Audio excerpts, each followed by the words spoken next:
하나님 말씀 우리 함께 보겠습니다. 마태복음 7장 21절로 27절까지의 말씀 먼저 우리 함께 봉독하겠습니다. 마태복음 7장 21절로 27절까지의 말씀 함께 봉독하시겠습니다. 나더러 주여 주여 하는 자마다 다 천국에 들어갈 것이 아니요 다만 하늘에 계신 내 아버지의 뜻대로 행하는 자라야 들어가리라. 그날에 많은 사람이 나더러 이르되 주여 주여 우리가 주의 이름으로 선지자 노릇하며 주의 이름으로 귀신을 쫓아내며 주의 이름으로 많은 권능을 행하지 아니하였나이까 하리니 그때에 내가 그들에게 밝히 말하되 내가 너희를 도무지 알지 못하니 불법을 행하는 자들아 내게서 떠나가라 하리라. 그러므로 누구든지 나의 이 말을 듣고 행하는 자는 그 집을 반석 위에 지은 지혜로운 사람 같으리니 비가 내리고 창수가 나고 바람이 불어 그 집에 부딪히되 무너지지 아니하나니 이는 주추를 반석 위에 놓은 까닭이요 나의 이 말을 듣고 행하지 아니하는 자는 그 집을 모래 위에 지은 어리석은 사람 같으리니 비가 내리고 창수가 나고 바람이 불어 그 집에 부딪힘에 그 무너짐이 심하니라. 아멘. 이제 오늘 말씀으로 우리가 산상수훈을 마치게 됩니다. 뒤에 7장 마지막 부분에 이제 두 절이 있는데 그것은 말씀을 전한 상황 속에 비춰지는 어떤 그 반응들을 전하는 것이기에 오늘 말씀으로서 이제 산상수훈의 본문이 맞춰진다 이렇게 할 수 있겠습니다. 우리가 날마다의 삶 속에서 믿음으로 신앙생활 가운데에 승리하는 삶을 살기를 소원합니다. 그리고 언제부턴가 그런 인사를 한창 했던 적이 있어요. 승리하십시오. 승리하십시오 하면 내일 무슨 내가 시합에 출전하는 것 같고 무슨 내일 무슨 시험을 치러야 될 것 같고 하지만 보통 그런 일을 일상 속에 두지 아니하시는 분들도 좀 어색하지만 그런 인사를 하곤 했습니다. 무엇을 승리하라는 이야기일까요? 이 신앙생활 가운데 우리가 맞닥뜨리게 될 불가피한 영적 싸움에서 또 혹은 영적 전쟁 가운데서 승리하라 하는 그러한 이야기가 아니겠습니까? 그렇다면 우리가 영적 싸움에서 승리할 수 있기 위해서는 상대도 알고 그리고 상대의 전략도 상대의 목표도 분명히 알아야 할 것 같습니다.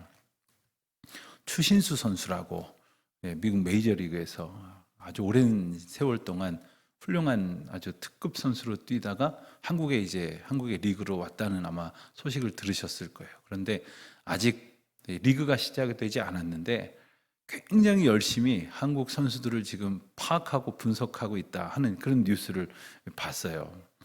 어떻게 보면 그 세계적인 리그에서 탑 스타의 탑 어떤 특급 대우를 받으면서 운동을 했던 그런 선수이기 때문에 한국의 상대들을 좀 이렇게 가볍게 여길 수도 있을 텐데 이제 리그에서 만나게 될 것이니까 아주 열심히 준비를 하고 있다 하는 그런 이야기죠.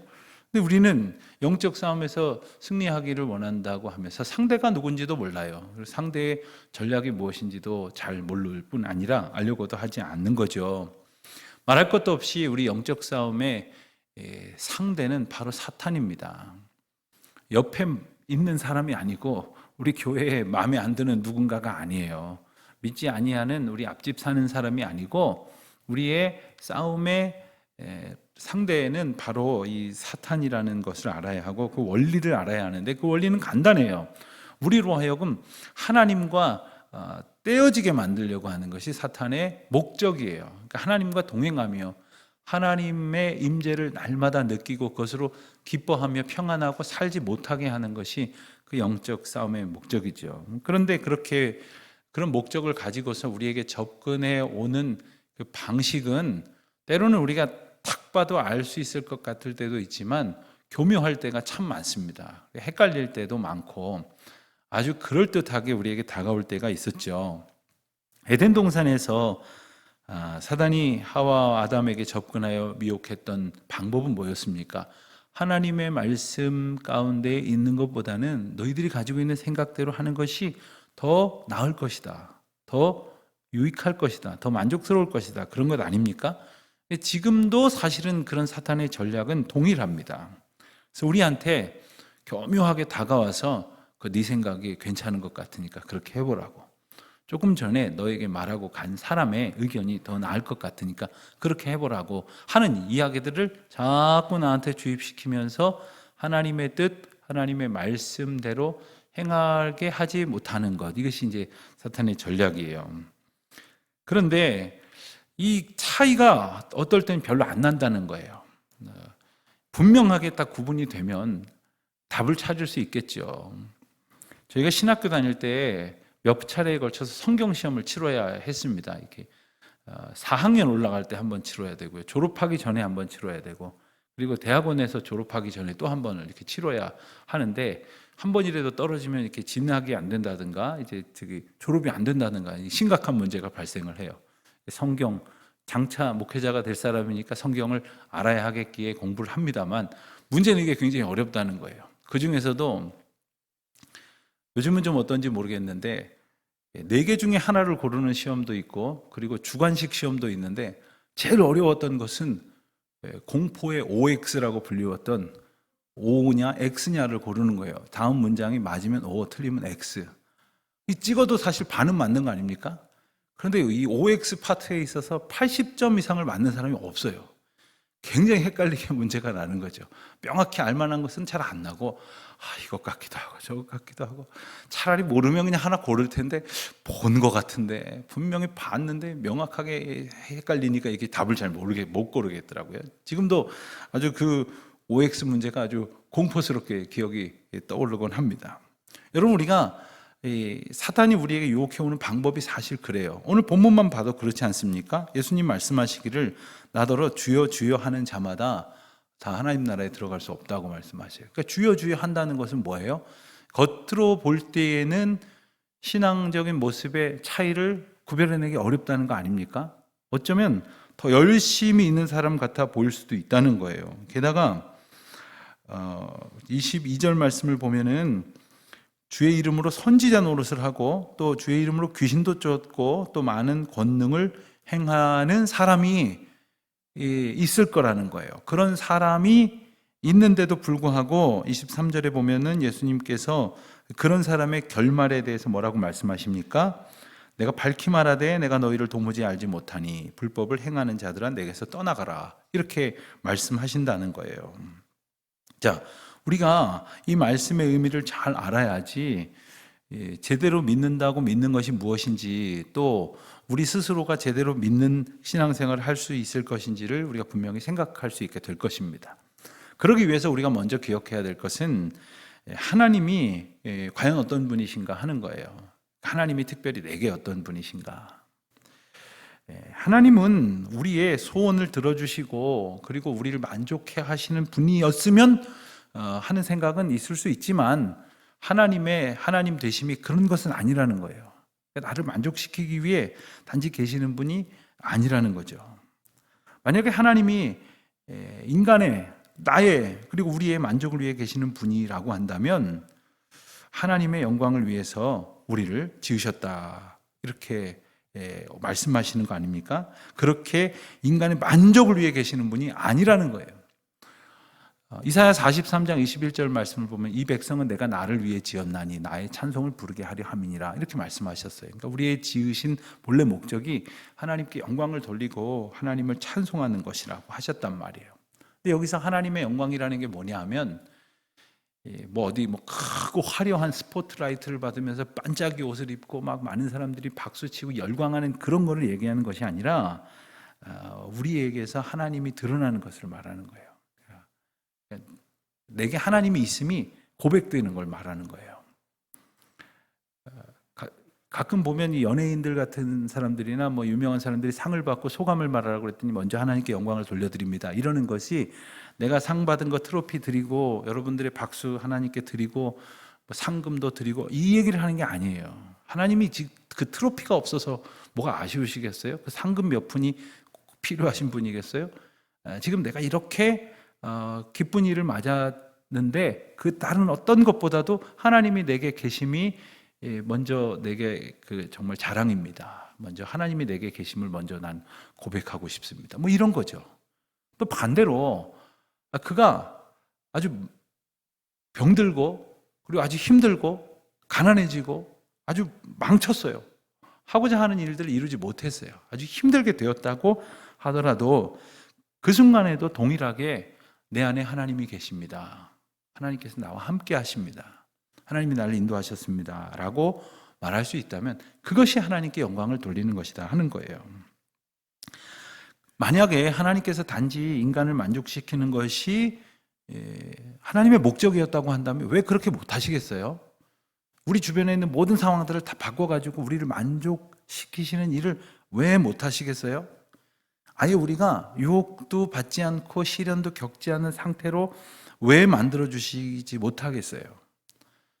하나님이 하나님 되시면 그런 목적이 아니라 우리와 함께 하심으로 우리를 진정한 평안 가운데 있게 하시고 우리가 때로는 이 세상 가운데에서 그렇지 못한 형편에 있음에도 불구하고 하나님이 함께 계심을 고백할 수 있는 그 더 초월적인 그런 만족을 고백할 수 있는 그런 은혜를 고백할 수 있도록 하기 위함이신 거죠. 그런데 인간은 그러한 하나님의 이러한 은혜를 입은 피조물이 되었다고 하는 것을 기뻐하고 만족하기보다는 그런 것보다는 어떻게 하든지 내가 바라는 것을 더 얻고자 하는, 내가 원하는 것을 더 이루려고 하는 그런 생각으로 가득 차 있을 때가 있어요. 그러다 보면 우리가 하나님 앞에 그러한 은혜를 얻었다는 존재인 것을 망각하고 그저 내게 유리한 것을 쫓게 된다는 거죠. 이게 바로 사탄의 전략이에요. 이게 사탄이 우리를 미혹하는 방법이고 우리를 유혹해 가는 그 길이죠. 그래서 오늘 말씀에도 보면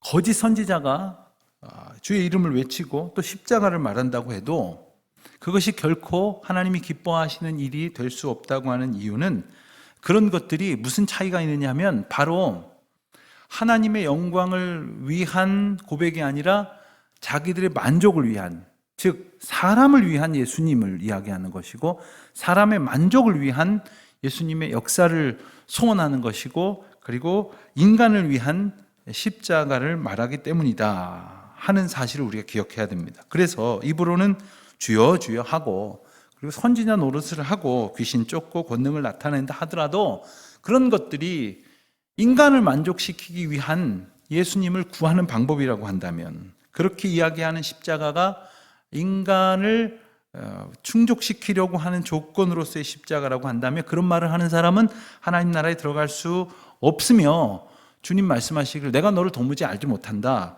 하시는 말씀에 해당된다는 거예요.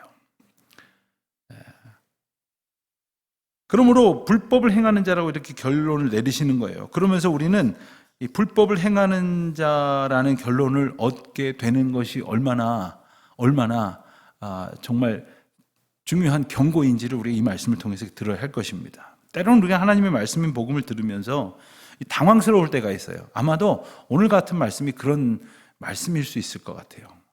정말 주여 주여 하고 선지자로서 예수님을 말하고 권능을 행하고 막 귀신도 쫓았는데 그래서 하나님 앞에 나아가면서 나는 몇 등급 상을 받을까? 무궁훈장, 금탑 산업훈장, 어떤 포상을 받을까? 이렇게 기대했는데 내가 너를 도무지 알지 못하겠다라고 말씀하시는 이 본문에 해당된다고 하면 얼마나 곤혹스럽겠습니까? 만일 이 본문을 읽으면서도 내 신앙을 한번 점검하고 우리의 어떤 믿음 생활을 점검해 봐야 되겠다고 하는 생각보다 오히려 당황스럽고 반감이 생기고 이런 경우가 다 있어 라고 생각이 들고 그렇게 말하고 싶어진다면 어쩌면 이미 내 신앙이 예수님을 따라가는 신앙이라기보다는 내가 원하는 길로 예수님이 좀 와주시기를 바라는 마음에 더 경도되어 있다 이렇게 말할 수 있을 거예요.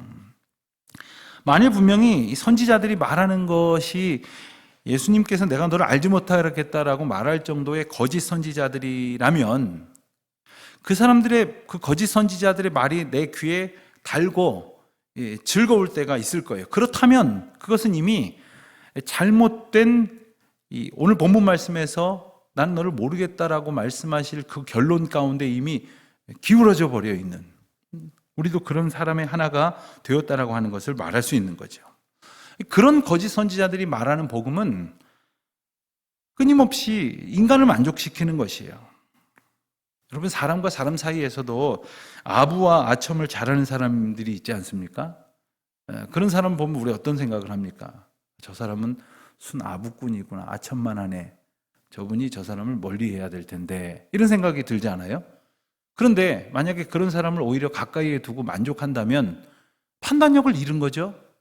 여러분, 우리가 주님의 말씀을 통해서 우리의 생명을 살리는 은혜를 깨우치지 못하고 그저 나의 귀를 만족시키는 거짓 선지자들의 주여 주여 하는 소리에 귀 기울이고 있지는 않은지 우리는 생각을 해봐야 합니다. 또한 우리가 예수님을 부르면서 믿는다고 말하면서 또 우리 서로 더 잘 믿자고 격려하면서도 실상은 주여 나를 만족시켜 주십시오, 우리를 만족시켜 주십시오 한다면 오늘 본문 말씀에서 내가 너희를 알지 못하겠다 소리를 들을 것에 딱 합당한 경우가 되지 않겠어요? 예를 들어서 우리가 교회를 위해서 기도한다고 하면서 주님 우리 교회에 복을 주세요, 우리 교회에 좋은 성전 주세요, 우리 교회를 부흥케 해주세요 라고 말을 하면서도 실상 그것이 하나님께서 우리에게 주시려는 은혜를 따라가는 게 아니라 우리도 좀 번듯한 좀 건물 좀 있으면 좋겠어요, 우리도 좀 사람 많아가지고 다른 사람들이 볼 때 어느 교회 다녀? 그럼 그 교회, 이런 교회에서 신앙생활을 하고 싶어요, 이런 생각으로 그렇게 바란다고 하면 하나님께로부터 이런 책망을 듣기에 딱 맞는 생각을 하고 있다라는 이 말씀을 하시는 거예요. 그래서 예수님께서 나더러 주여 주여 하는 자마다 다 천국에 들어갈 것이 아니다, 다만 하늘에 계신 내 아버지의 뜻대로 행하는 자라야 들어가리라, 이렇게 말씀을 하시는 거죠. 그렇다면 아버지의 뜻대로 행하는 자란 무엇을 얘기하는 것일까? 우리가 이것을 또한 알아야겠죠. 이 말씀은 뒷절 말씀을 통해서 우리가 이 말씀을 유추해 본다면 행함에 따라서 구분하시겠다 하시는 말씀이에요. 23절을 보면요, 23절 하반절에 보면 불법을 행하는 자들아 내게서 떠나가라, 이렇게 말씀하셨잖아요. 그러니까 이제 바르게 행하는 자들도 있지만 불법을 행하는 자들이 있다, 이렇게 말씀을 하시는 거예요. 그러니까 하나님의 뜻대로 행하는 자들과 불법을 행하는 자들이 있다, 이 말씀이죠. 자, 그러면은 하나님의 뜻대로, 아버지의 뜻대로 행하는 자는 어떤 것인가? 뭐 교회 잘 오고 수요일 날도 오고, 그죠? 수요일 날 오시는 분은 수요일 날도 오고, 그러면 또 이렇게 생각이 들지 않겠어요? 또 남들보다 좀 거룩하고 또 착하고 신실하고 뭐 그렇게 사는 것을 연상하게 될 거예요. 자, 만약에 그거로 다 된다고 한다면 굳이 예수님께서 22절 하반절의 말씀을 하셨을 이유가 없어요. 주의 이름으로 귀신을 쫓고 병 고쳐주고 선한 일을 한 사람한테 왜 그것을 불법을 행하는 자라, 이렇게 말씀하시면서 심판을 선포하셨을까? 이 불법이라고 하는 것은 한마디로 말해서 하나님의 뜻에서 벗어났다, 이런 뜻이에요. 여기서 말하는 불법이라는 단어가 구약 성경에서 말하는 죄라고 하는 단어와 같은 의미인데, 구약에서 말하는 죄라는 단어의 뜻이 아주 그 뜻이 재밌어요. 그 하말티아라고 하는 언어가 사용이 되는데 이게 무슨 뜻이냐면 그 화살을 이렇게 쏘는데 화살이 이렇게 날아가지 않습니까? 날아가가지고 이제 그 관역에 가서 이렇게 탁 맞잖아요. 근데 그 관역에 동그랗게 이렇게 그려놓은 데 있지 않습니까? 거기 가서 한가운데 딱 맞아야 되는데, 인간 한 사람 하나하나가 화살처럼 생각이 든다면 이 화살이 날아가가지고 거기 가서 이제 탁 가운데 박혀야 되는데 그렇지 아니하고 이제 빗나갔다. 이게 바로 하말티아예요. 관역에서 빗나갔다. 이게 하말티아란 말이에요. 이게 죄란 말이에요. 불법을 행했다는 말이 바로 그겁니다. 아버지의 뜻에서 벗어났다는 것을 말하는 거예요. 그런데 벗어났다고 생각하지 않거나 오히려 더 근사한 믿음 생활을 했다라고 생각할 근거는 뭐냐 하면은 앞선 22절에서 우리가 읽은 것처럼 이런저런 일을 했기 때문에, 주여 주여 했고 귀신도 쫓고 뭐 능력도 행했기 때문에, 그런 행함이 있기 때문에 불법을 행했다라고 생각하지 않는 거예요. 행함이 없으면 내가 잘하고 있나 이렇게 생각이 들지도 모르겠는데, 행함이 있기 때문에 난 당연히 잘하는 거지 이렇게 생각하게 될 오히려 원인이 될 수도 있다 하는 것이지요. 그런데 그런 일을 했다 하더라도 아버지의 뜻에서 벗어난 일이라고 한다면 불법이다, 이 말씀이에요. 그런데 자, 주님의 이름을 불렀어요. 그리고 주님의 이름으로 귀신도 쫓고, 그리고 하나님 말씀도 전하고 권능도 행했다고 한다면 아마 그런 사람들에게 있어서 가만히 있어서 그런 일이 되지는 않았을 거예요. 뭔가를 굉장히 열심히 추구했을 것 아닙니까? 그리고 그 열심으로 인해서 그 일을 이루었을 것이 틀림없습니다. 전심을 다해서 아주 그냥 주여를 한번 불러도 그냥 막 주여 막 이렇게 막 열심히 그렇게 불렀을 거예요. 그런데 그렇게 부르면서 가졌던 목적이 뭘까? 예수님의 말씀에 의하면 하나님의 뜻에서 벗어났다는 거거든요. 그렇게 주님의 이름을 부르는 목적이 그 십자가를 바라고, 그리고 예수님을 구하면서 나 자신은 끊임없이 부인하는 게 아니라 그 뜻에서 벗어났다는 말이에요. 그렇다고 하는 것은 그 예수님의 뜻에 합당하게 구했다는 것이 아니라 자기 자신을 위해서, 자기 자신의 만족을 위해서, 자기 자신의 소원을 위해서 끊임없이 주님의 이름을 부르고 그 권능을 행한 것이고, 그리고 여러 가지 일들을 이루어냈다라고 말할 수 있습니다. 그리고 이것을 불법이라고 지금 말씀하시는 거예요. 그런 맥락에서 봤을 때 단지 자기의 어떤 그 이상을 완성시키기 위해서, 자기가 바라는 것을 완성시키기 위해서 자기 열심을 가지고 또 자기 편안함을 가지고 하나님을 찾는다고 한다면, 그리고 그렇게 애쓰는 모든 수고와 노력은 아버지의 뜻에서 벗어난 것이 될 것이고, 그것은 불법이라는 거예요. 교회에서 어떤 일을 열심히 하시는 분들이 있어요. 열심히 안 하시는 분보다 훨씬 더 이렇게 존경을 받고 칭찬을 듣지요만은, 그런 분들 중에 이럴 수 있는 분들이 있다는 거예요. 목사가 설교 준비를 열심히 해서 설교를 곧잘 한다 소리도 듣고 교회를 막 열심히 섬기고 애를 쓰는데, 그리고 교회도 부흥하고 그러는데, 그게 예수 생명, 하나님의 구원의 은혜를 이야기하는 것이 아니라, 내가 능력 있다는 목사 소리 들어야지, 내가 유명한 목사, 그래도 남들보다는 훨씬 더 잘 나간다, 이런 소리를 들을 수 있는 목사가 되어야지 하는 생각으로 그렇게 행하고 있다면 그것은 하나님의 뜻에서 벗어났다는 거예요. 그럼 불법을 행하는 것이라고 말씀하시는 것이고, 그렇게 열심을 내고 살았다 할지라도 난도 모르겠다 이렇게 말씀하시는 거죠. 교회 일을 하는 것도 마찬가지예요. 요즘 교회 그 페인트 칠하고 간판 이렇게 다느라고 여러분들 오며 가며 보실 때 교회가 좀 이뻐지지 않았습니까? 얼마나 많은 분들이 수고하시는지 몰라요. 근데 우리가 그렇게 수고하시는 분들을 통해서 교회가 많은 일들을 행합니다만은, 그게 굉장히 사실은 인간적인 눈으로 볼 때는 눈에 두드러지는 칭찬거리예요. 이게 우리에게 유혹이 돼요. 칭찬거리가 곧 유혹이 되니까, 저거 잘해서, 저거 열심히 해서 사람들한테 참 아무개 집사님이 일을 하시니까 이렇게 된다고, 아무개 장로님이 일을 하시니까 이렇게 된다고, 목사님이 이런 거 저런 거 하시니까 아주 교회가 좋아졌다, 이런 소리를 듣고자 하는 게 우리에게 유혹이 된단 말이에요. 안 될 것 같으세요? 유혹이 되죠. 그런데 그것을 쫓기 쉬운 것이 우리가 이 영적 싸움에 있다고 하는 증거예요. 그러므로 오늘도 우리가 이 말씀을 보면서 단지 우리는 하나님의 뜻에서 벗어난 불법을 행하는 자로 살아갈 수 있는 위험이 얼마든지 있다는 것을 우리가 기억해야 할 것입니다. 24절을 보면요, 이렇게 말씀하신 후에 한 가지 비유를 말씀하시는데, 우리가 너무나 잘 아는 비유죠. 반석 위에 집을 짓는 자와 모래 위에 집을 짓는 자를 대조하는 그 말씀 잘 아시죠? 조금 이따 우리 찬송가도 이 내용을 가지고 만든 찬송을 부를 텐데, 찬송도 부르고 성경 구절도 잘 알고, 그리고 교회 학교에서부터 이 얘기는 잘 들어서 안단 말이에요. 그런데 이 이야기와 앞부분에 이어주는 말로 24절 첫 단어가 바로 그러므로라고 시작을 하거든요. 그러므로. 그러니까 이제 이 비유를 말씀하시는 것이 바로 짧게는 그 앞에 있는 구절들을 말씀하시는 것이고, 길게는 산상수훈 전체를 받는 거예요. 그러니까 이렇기 때문에 이 비유의 말씀 또한 여러 가지 당부의 말씀이 전해졌다면, 그러므로 기억하라, 이 말을 잘 듣고 행하는 자는 지혜로운 사람, 반석 위에 집을 짓는 지혜로운 사람 같을 것이요, 그렇지 않는 사람은 이 말을 듣고 행하지 않는 자는 모래 위에 집을 짓는 어리석은 사람과 같을 것이다. 이렇게 말씀을 하시는 거예요. 자, 그런데 그러므로라고 말씀하시고 뒤에 말씀하신 어떤 그 지침이 단순히 행동 지침, 행동 방향의 어떤 가장 중요한 계명처럼 말씀하시는 것이라고 한다면 우리는 그냥 그렇게만 살면 될 거예요. 그런데 우리가 앞서 이 아버지 하나님께로부터 그 벗어난다고 하는 생각을 했던 것처럼 단지 나타나는 결과뿐만 아니라 우리가 가지고 있는 그 원리, 가지고 있는 그 원리와 함께 마음의 동기를 또한 주목하게 말씀하시는 것이죠.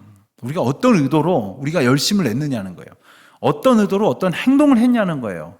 보이는 건 행동밖에 없는 것 같지만 그 속마음 가운데 어떤 의도가 있었냐는 거예요. 주여 주여 했는데 도대체 어떤 의도로 했냐는 거예요. 봉사했는데, 섬겼는데, 목사로, 장로로, 권사로 교회를 위해서 한평생 수고했는데 어떤 동기로 했냐는 거예요. 그래서 사실 서로는 사람들끼리는 그걸 잘 몰라요. 그걸 정말 잘 몰라요. 제가 좀 이 말씀을 준비하면서 좀 의심스러운 눈으로 노예 목사님들 하고 가까운 분들을 이렇게 연상해 봤어요. 누구는 도대체 하나님의 뜻에 합당하게 목회를 할까? 누구는 자기 명예를 위해서 목회할까? 모르겠어요. 잘 모르겠어요. 그게 이미 드러날 정도면 상당히 티가 날겠지만 여간에서 그 티가 잘 안 나요. 왜냐하면 그 행위가 보이기 때문이에요. 행위만 보이기 때문에 그래요.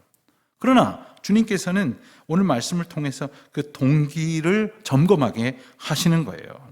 물론 어릴 적에는 모르고 동기도 잘 모른 채 그렇게 행동할 수 있어요. 예를 들면 제가 이렇게 책상을 정리하다 보니까 어릴 적에 제 교회 학교에서 그 받았던 그 출석상 이렇게 포장지가 하나 있더라고요. 보니까 그것도 얼마나 귀하게 여겨서 그걸 여태까지 보관을 했는지 모르겠지만 교회에서 이제 1년 동안 열심히 교회 학교 나오면은 이제 연말에 가서 시상을 하잖아요. 좌우지간 그때는 이듬해 쓸 학용품을 연말 시상 때 다 받는 거예요. 그냥 뭐 목사네 아들이니 뭐 교회 안 가면 어딜 가겠어요. 출석상 받죠. 출석할 때마다 헌금하면 헌금상 줘요. 또 요절 하나씩 외우면 요절상 줘요. 또 친구 좀 데려오면 전도상 줘요. 그러니까 이제 연말에는 무슨 한 5관왕 정도 되는 것 같은 그런. 여러분, 그런데 어렸을 때는 어떤 그런 것이 동기가 될 수 있어요. 또 어떤 사람은 중고등학교 학생들은 여학생들한테, 또 청년들 중에는 좋은 참 결혼 배필이 없을, 그럴 수 있어요. 그러나 적어도 주님의 말씀을 나를 향한 생명의 말씀으로 고백하면서, 또한 주님을 나의 구주로 인격적으로 만났다고 고백을 하면서, 그럼에도 불구하고 그 뜻을 따라가기보다는 여전히 내 생각 붙들고 내 만족을 위해서 그것을 즐거움으로 삼고 목적으로 삼는다면 그것은 어떤 거라고요? 모래 위에 집을 짓는 것과 같다, 이 말씀 하셨다는 거예요. 내 말을 듣고 행하는 자, 반석 위에 집을 짓는 자와 같다는 거죠. 여러분, 근데 아무리 이 말씀을 보면서도 선뜻 이해가 안 가시는 구절이 하나 있을 거예요. 아무리 미련해도, 아무리 정말 바보라 하더라도, 어린아이들도 안 그럴 터인데 대놓고 모래 위에다가 집을 짓는 사람이 어디 있겠느냐 생각하지 않겠습니까?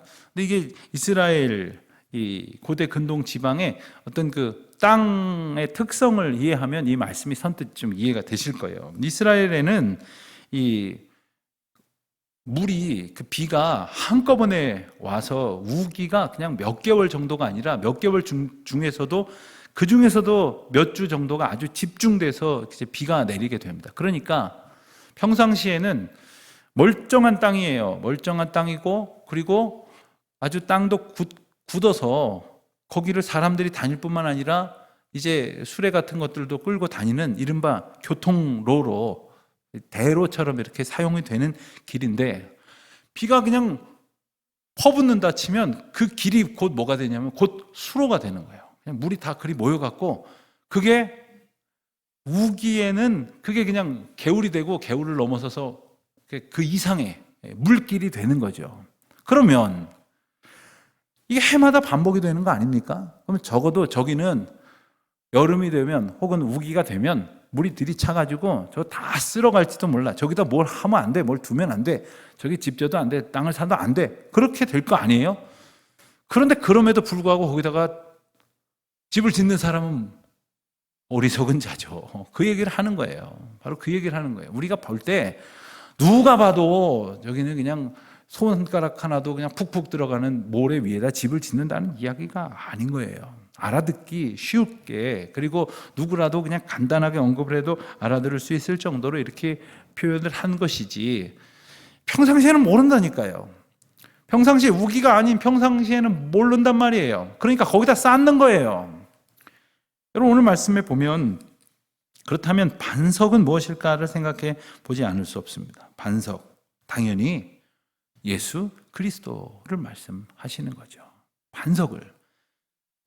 베드로에게 반석이라는 뜻의 이름을 주셨잖아요. 본래는 개발하는 이름을 가졌지나, 그리고 내가 이 믿음 위에 교회를 세우리니 할 때 그것을 반석이라고 표현을 하지만, 거기서 끝나는 것이 아니라 그 반석은 흔들리지 아니하는, 주추가 되어지는 것은 바로 모든 것이 다 흔들리더라도 흔들리지 아니하는 예수 그리스도를 말씀하시는 것이에요.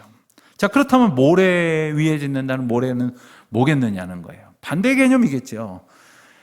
멀쩡해 보이는 것 같지만 흔들릴 수밖에 없는 것, 멀쩡해 보이지만 무너질 수밖에 없는 것, 그 위에다 집을 짓는 것을 말씀하시는 거예요. 여러분, 때로는 돈은 안 무너질 것 같아요. 부자가 망해도 3대는 간다고 하는 얘기가 뭐예요? 내 때에는 적어도 망하지 않는다 이 말이에요. 예? 적어도 내가 부자면 내 아들, 손주까지는 끄떡없다, 뭐 이 소리 아니에요? 돈을 그만큼 믿고 의지하는 이야기이겠죠.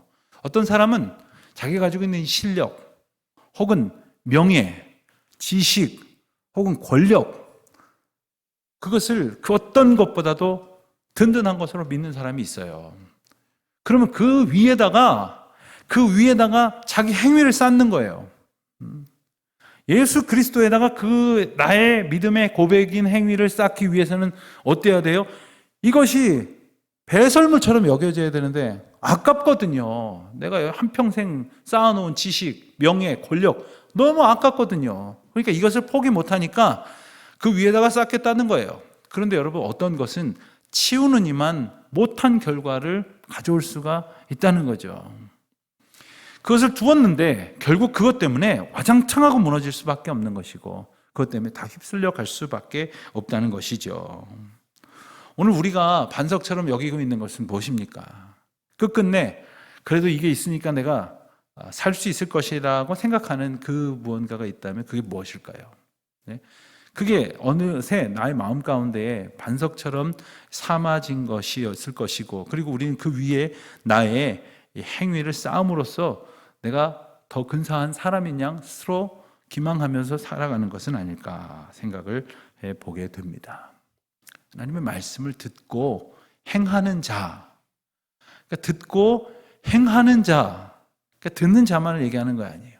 듣고 그대로 행하는 자가 바로 지혜 있는 자라 하신 그 말씀, 이 말씀을 기억하면서 우리도 하나님께서 주신 은혜에 합당한 고백으로 살아가고 주신 지혜를 기쁨으로 고백하는 우리 모두가 되시기를 바랍니다.